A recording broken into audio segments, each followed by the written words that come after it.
यीशु मसीह के नाम से सबको जय मसीह की। आज का वचन है रोमियो की पत्री उसका 13 अध्याय 7 वचन। इसलिए हर एक का हक चुकाया करो, जिसे कर चाहिए उसे कर दो, जिसे महसूल चाहिए उसे महसूल दो, जिससे डरना चाहिए उससे डरो, जिसका आदर करना चाहिए उसका आदर करो। मेरे प्रियो, परमेश्वर का वचन हमें यह कहता है कि जो इस धरती में हमारे लिए जो कर्तव्य है उसको करना है। हम किसी शासक के अधिकार के अधीन रहते हैं तो उस नियम का पालन करना अवश्य है। जो किसी शासकीय अधिकारी के अधीन रहते हैं उनके आदेश को मानना पालन करना अवश्य है। अगर उनको इज्जत देने का नियम है तो उनको इज्जत देना चाहिए।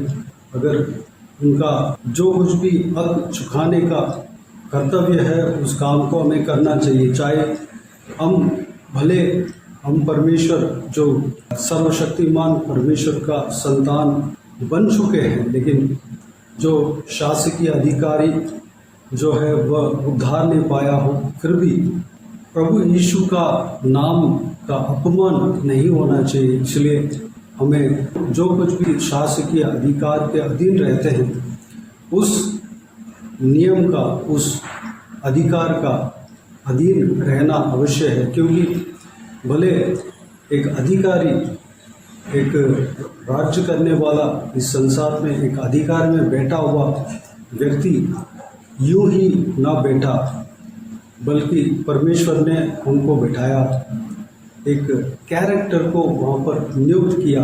क्योंकि इस संसार में जो कुछ भी चलता है परमेश्वर के, जो इस संसार में जो कुछ भी शासकीय अधिकार में बिठाया हुआ है, शासकीय अधिकार में रखा हुआ है, बिठाया हुआ है, वो सब परमेश्वर की ओर से नियुक्त किया हुआ है, सेट किया हुआ है।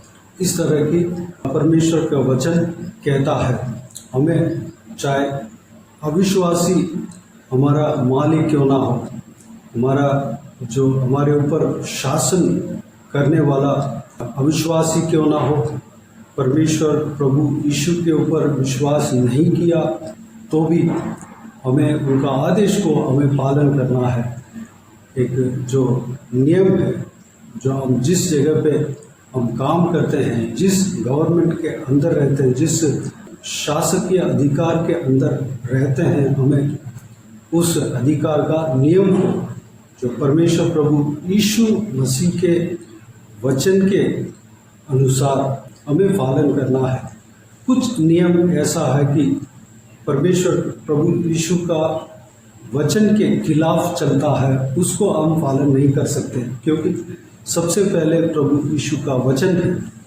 सबसे पहले हम स्वर्गीय राज्य के अधीन हम रहते हैं, स्वर्गीय राज्य के अंदर हम आते हैं। स्वर्गीय राज्य हमारे लिए प्रथम है। स्वर्गीय राज्य के खिलाफ अगर कोई भी कानून हो तो उसको हम सबसे पहले प्रभु यीशु का ही हमें आदेश को सुनना है, प्रभु यीशु का ही आदेश को हमें मानना है। क्योंकि इस संसार के राजाओं से बढ़कर हमारा प्रभु यीशु है। इस हमारा परमेश्वर प्रभु यीशु का जो नियम है उसके खिलाफ अगर कोई आदेश है तो हमें इस बात को हमें नहीं मान सकते। लेकिन परमेश्वर प्रभु यीशु का वचन कहता है जो हक चुकाना चाहिए, हमको जिस जगह पे काम पर लगाया हुआ है वहाँ पर हमें हमारा हक को चुकाना चाहिए। दूसरे को जिस चीज़ को आदर करना है उनको आदर करना चाहिए। हमें अकड़ कर नहीं रहना है, क्योंकि हम परमेश्वर प्रभु यीशु का वचन का अधीन है। इसलिए हमें हर किसी को हमें आदर करना है, और जिसको कर देना यानी कि जिसको टैक्स देना चाहिए उनको टैक्स देना है, जिनको महसूल चाहिए उनको महसूल देना है, और जिनसे डरना चाहिए उनसे डरना है, जिसका आदर करना चाहिए उसका आदर करना है। ये परमेश्वर का वचन हमें सिखाता है, हमें शासकीय अधिकार का अधीन रहना है। हम रहते हैं, उस हिसाब से हमें परमेश्वर प्रभु यीशु के वचन के अनुसार हम शासकीय अधिकार का अधीन रहना है। ये डरना यानी कि मनुष्य से हम परमेश्वर के जीवित गवाह जब हम बनते हैं, परमेश्वर के काम में हमें किसी इंसान के ऊपर डर नहीं होना चाहिए। परमेश्वर का काम जब हम करते हैं, स्पिरिचुअल आत्मिक काम जब हम करते हैं, हम स्वर्गीय राज्य के अधीन बनकर परमेश्वर के वचन के अनुसार जब हम चलते हैं, उस समय परमेश्वर प्रभु यीशु का वचन के खिलाफ कोई आदेश आता है, उस समय हमें किसी इंसान के ऊपर हमें डरने का ज़रूरत नहीं है, क्योंकि सबसे पहले हमें प्रभु का वचन है, वही हमें प्रथम स्थान परमेश्वर का वचन को ही हमें देना है। लेकिन यहाँ पर जो जिससे डरना चाहिए उससे डरने के लिए कहा हुआ है। एक बहुत बड़ा अधिकारी है, उनके अधीन अगर हम रहते हैं, उनसे डरना पड़ता है, यानी कि दीन होकर हमें रहना पड़ता है, तो हमें दीन होकर रहना है। उस नियम के अनुसार हमें चलना है। वह जो कुछ भी बात बोलते हैं, आदेश करते हैं, उस आदेश का पालन करना है। हमें हमारा कर्तव्य को पूरा करना है। जो अच्छा काम करता है वह उस अधिकारी से शाबाशी पाता है, क्योंकि जो हमें डरने का ज़रूरत नहीं है।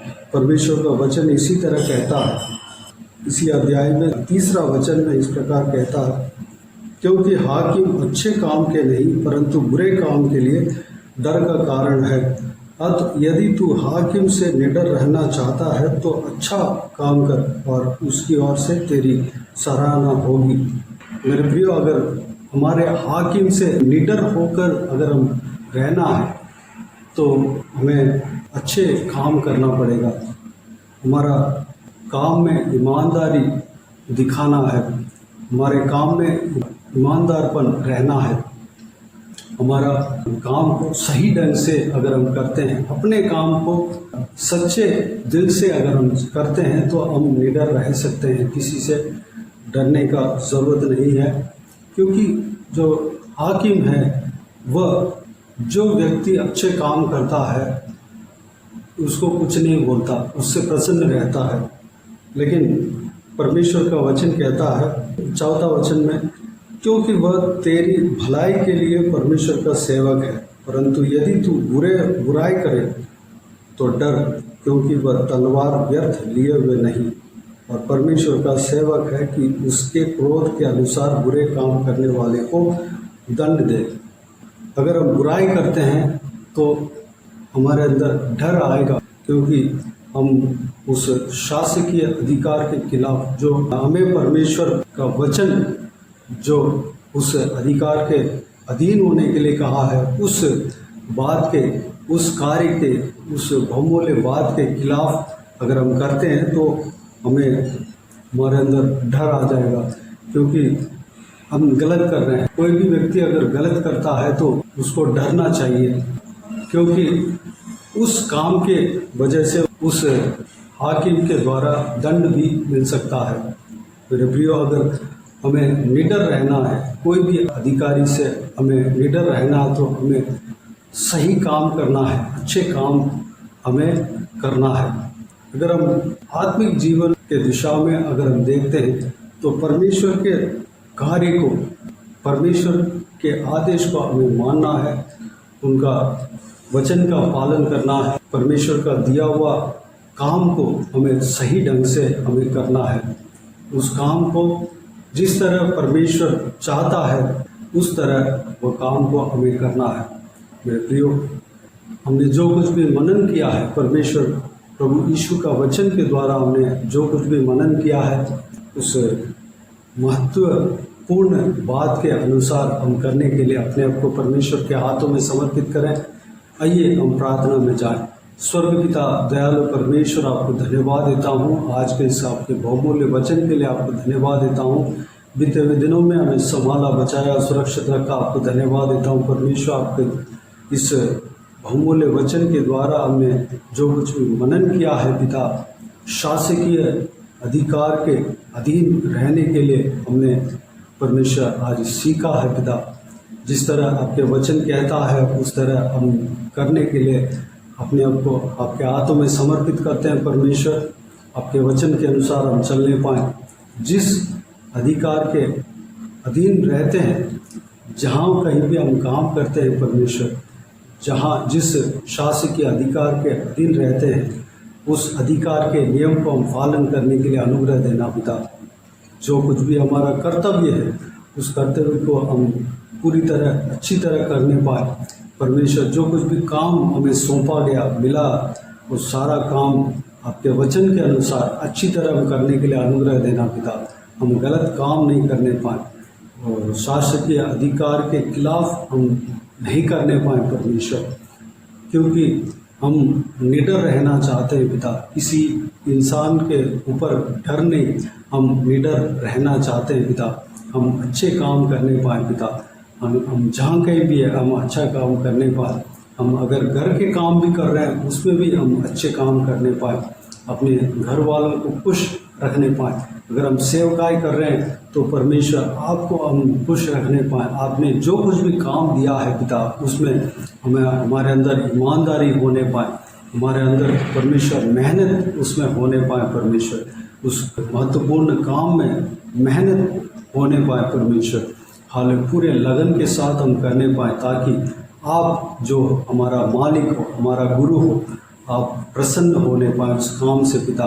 अनुग्रह देना पिता परमेश्वर। हम जिस जगह पे हम काम कर रहे हैं या पढ़ाई कर रहे हैं परमेश्वर, वहाँ पर हम ईमानदारी के साथ हम काम करने पाए, ईमानदारी के साथ हम पढ़ाई करने पाए पिता। अनुग्रह देना परमेश्वर। हम जो कुछ भी हमारे लिए परमेश्वर उस नियम है उसको पालन करने पाए और परमेश्वर हर एक का हक को चुकाने पाए और जिसको कर चाहिए उसको कर देने पाए, जिसको महसूल चाहिए उसको महसूल देने पाए, जिससे डरना चाहिए उससे डरने पाए, जिसका आदर करना चाहिए उसका आदर करने पाए। अगर शासकीय अधिकार के नियम में परमेश्वर कुछ गड़बड़ी आपके वचन के खिलाफ अगर हो तो परमेश्वर सबसे पहले आपका वचन के अनुसार हम चलने पाए, आपका वचन का अधीन रहने पाए परमेश्वर। आपका वचन जैसे कहता है वैसे हम करने पाए परमेश्वर। हालेलुया। क्योंकि स्वर्ग राज्य के अधीन हम रहते हैं परमेश्वर। स्वर्ग राज्य के खिलाफ अगर कोई काम हो तो परमेश्वर उस काम को हम नहीं करने पाए पिता।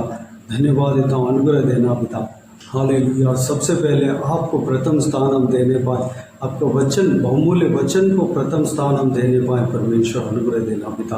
बाकी सारे बातों को आपके हाथों में सौंपता हूं। सारा व्यूअर्स को इसी तरह आशीष देना, संभालना।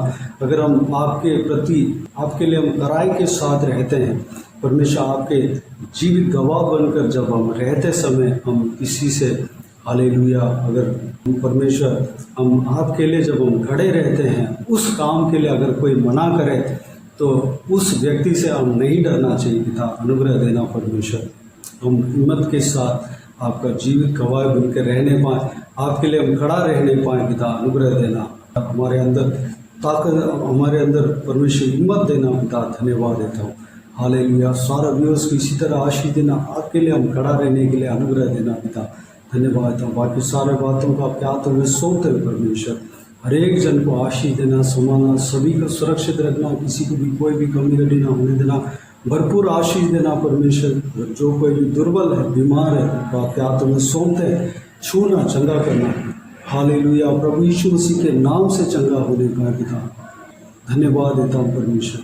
हालेलुया। सभी को सुरक्षित रखना, आपके हाथ हमेशा सबके ऊपर बने रहने पाए। सारा दुआ प्रार्थना को प्रभु यीशु मसीह के नाम से मांगते हैं, सुना ग्रहण कर। आमीन आमीन।